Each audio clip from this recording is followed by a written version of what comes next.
I realized something had broken, not when I saw the nearly empty account, but in that second when not a single emotion entered my head. No panic, no anger. Just a strange emptiness, as if a light had been turned off inside me.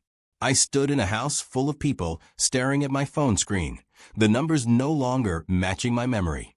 I refreshed the page over and over, like someone who believes reality can be reset if you press a button enough times. Just the day before, there was a sum there that I'd been saving up piece by piece for years. Money that stood for sleepless nights, canceled trips, extra shifts, an eternal later. Now there was almost nothing left. And that wasn't the worst part.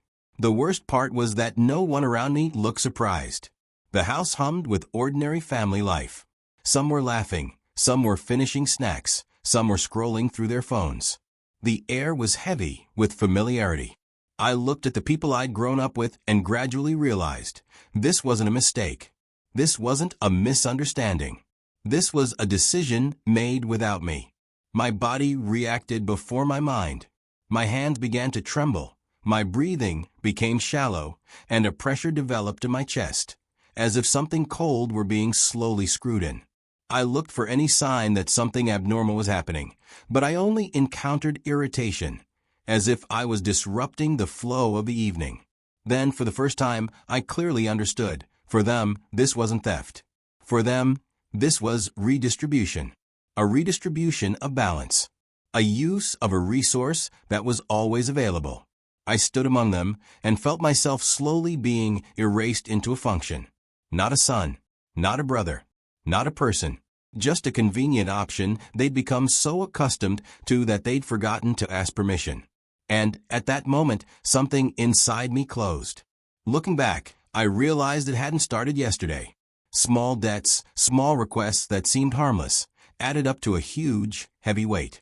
Every time someone forgot to pay their phone bill and I took care of it myself, I told myself it was just help, that it was love, that this is what good people do. Then came loans, late payments, unplanned expenses, and I paid again, without questions, without resentment, simply because that was the way it was done. Over time, I stopped tracking what was leaving my account, who was grateful for what, who truly saw me as a person, and who simply as a convenient tool. A quiet sense of weariness grew within me, which I disguised as a familiar stability. I lived by a schedule, work, bills, helping, containing my emotions. Every evening when I went to bed, something weighed me down, as if I were carrying the invisible weight of someone else's debts, someone else's problems, someone else's mistakes. And no one saw, no one asked, no one said thank you. Mom kept repeating that I was strong, that I must, that it's my duty. The words were soft, but their meaning penetrated deep. Being strong means be a resource. My sister and her husband smiled when they took the money, laughed, pretended it was normal, that it was natural. My whole life was shrinking, narrowing down to a single function. Supporting them, paying for them, being their insurance, their bank card, their safe haven. And I was silent. I was silent because I loved. I was silent because I thought love was measured by the ability to give everything. I was silent because I didn't understand that silence doesn't save. Silence turns you into a commodity. Silence allows people to erase you gradually, imperceptibly, until you realize you no longer belong to yourself. The day I saw the numbers on the screen was the moment of truth. Everything that had been building up for years came crashing down in an instant. I stood surrounded by my family, each of whom continued to pretend that nothing had happened. Laughter, conversation, a slight weariness from the evening. And only I saw the emptiness that had formed inside me, and the emptiness in my bank account. For the first time, I felt I could speak out. For the first time, I felt I could break the cycle that was slowly killing me from the inside. And before anyone could speak, I decided I would no longer be a victim. I would no longer remain silent. I would no longer allow them to think I was just a wallet, always there to help. As I left the room, where everyone had recently been laughing and joking, I felt a knot of anger, disappointment, and betrayal tightening in my chest. Every memory of how I had supported them, how I had hidden my fatigue and irritation behind a smile and understanding, suddenly became sharper, brighter, almost physically palpable.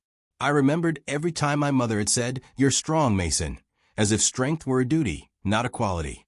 I remembered how my sister and her husband took money without asking, as if it were a given, and their every laugh cut like a knife.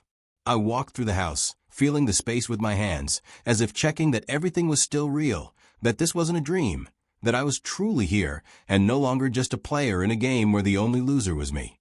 My heart was pounding, my hands were shaking, but something inside me was burning, bright and pure, a feeling of true freedom for the first time.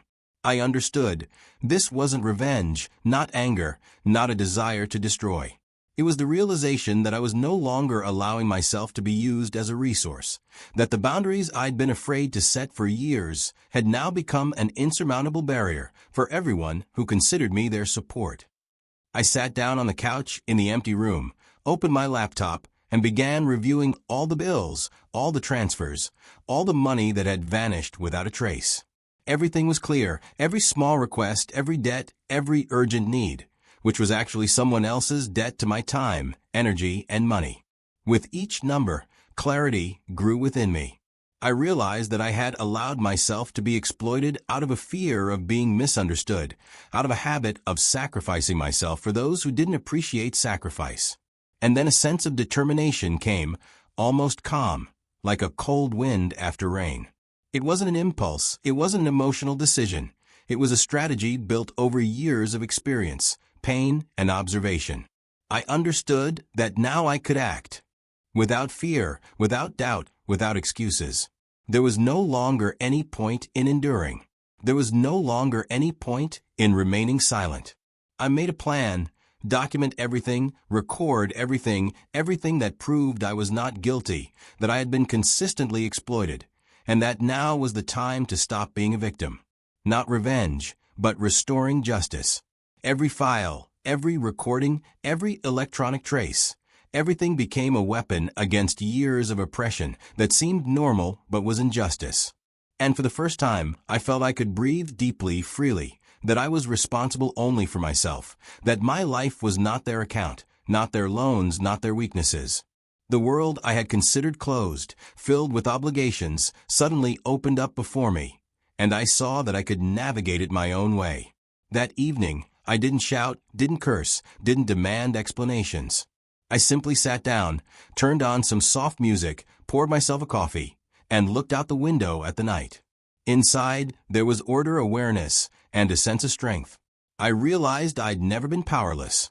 I'd simply allowed myself to be used. Now I wouldn't. The day after that evening, I felt a strange emptiness, almost a relief.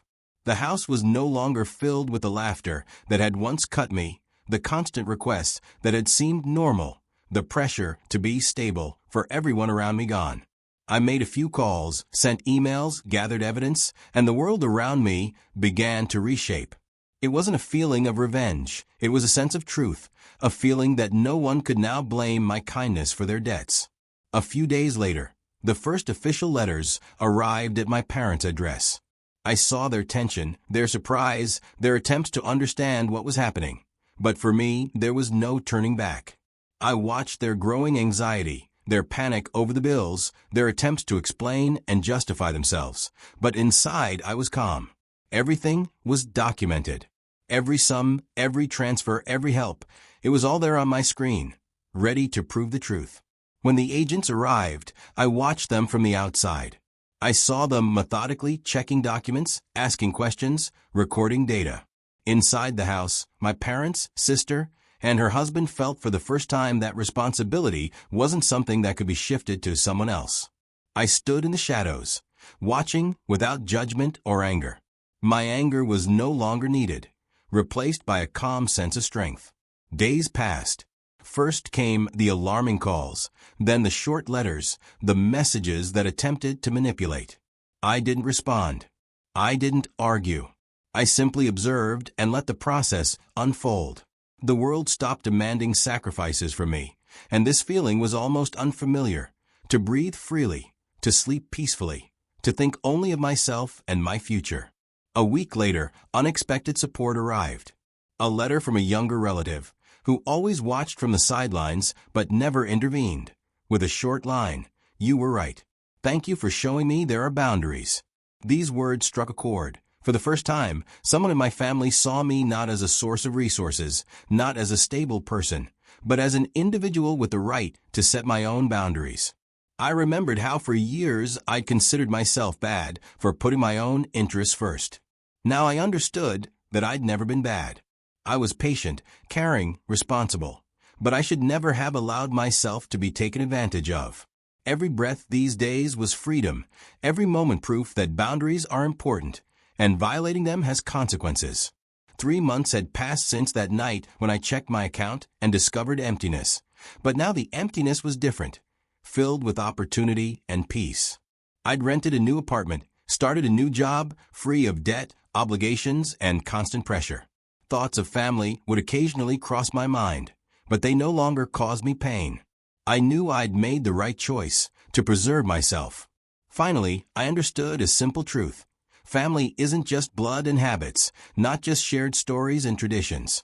A true family is respect, trust, understanding, and the recognition of boundaries. Without this, love becomes exploitation, support becomes an obligation, and care becomes a debt. And I made a choice. I chose myself. I'm no longer their resource. I'm no longer their savior. I'm free. And this feeling, this silence, this peace, it's a true celebration, far more powerful than any family gathering, than any laughter and conversations where I was never heard.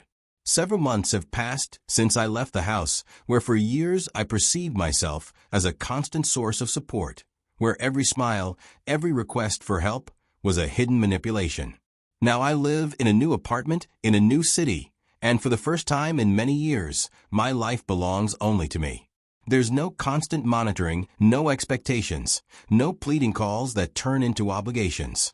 Every morning, I wake up guilt-free. I can make coffee and watch the sun rise over the horizon without worrying about someone in my family waiting for me to be strong again. I can work calmly, focused, without having to finance someone else's debts, pay bills, or hide my irritation when my kindness is taken for granted. Even simple things, going to the store, dinner, a walk, no longer turn into scenes from a family theater, where I must always be the actor, never myself. Over time, I began to receive small signs of support from those watching from the sidelines. Letters, short messages, unexpected words of recognition from people who saw injustice, but didn't intervene. They reminded me that my truth matters. They showed me that choosing to put yourself first doesn't make you selfish. It makes you a person who knows how to protect your life and your health. I realized that consequences for my family were inevitable. My sister, brother, and parents, they were faced with a reality where their actions had consequences. Not a celebration of their defeat, not a sense of superiority, but a calm understanding that boundaries now existed and could not be crossed. Sometimes I recalled their laughter, their excuses, their habit of assuming that my life was their resource. But these memories no longer caused pain. They were only a reminder of why I had taken this step. Gradually, I began to return to myself. Sports, walks, books, music, projects I had put off for the needs of others. I slept better, ate with pleasure, breathed deeply, as if for the first time in years I could feel my body and thoughts. My inner voice no longer said, "You should," it said, "You can." And I could. From time to time, I received letters from those relatives who had finally seen the truth.